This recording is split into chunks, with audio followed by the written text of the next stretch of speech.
do you go from working, and let's say working full-time or, working to full-time property development to replace your income? In summary, what would be your advice for somebody who wants to do that? Get educated while you still have the job.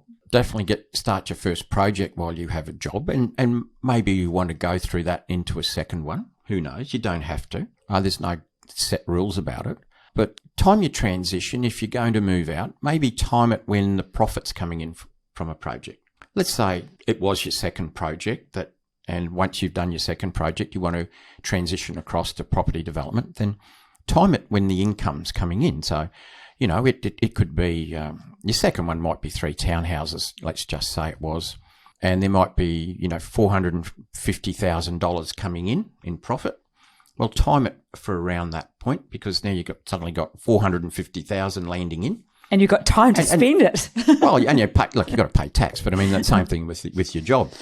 Beautiful thing about property development, because you can structure yourself differently from a job, the tax is a lot less on what your earnings are, So that's another big advantage of getting out of your job, where you just, get smashed for tax. And then you can make that transition. If you're stepping up into that size project, 3 or 4, then you tend to talk more about commercial finance than retail.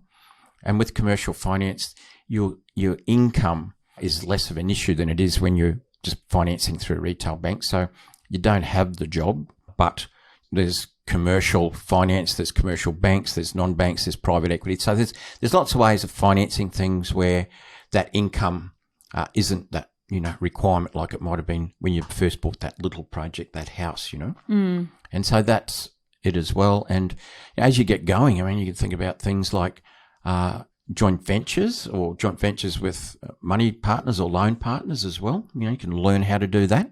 And there's opportunities of financing things, personally or through investors, as you grow, as you learn.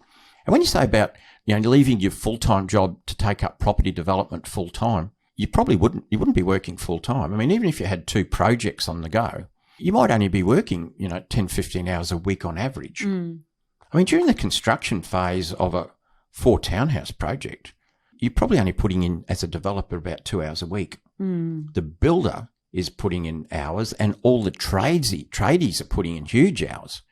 But not as a developer. So that's how you do make that transition. I think you've got to time it when the cash is coming in. Yeah. And then you're sort of moving into that area where your income, your serviceability is a lot less of an issue. And then you can go from there. And how many projects you decide to take on, or what size, that's sort of what you make your mind up as you're now a full-time developer, but not necessarily working 40 hours a week at all.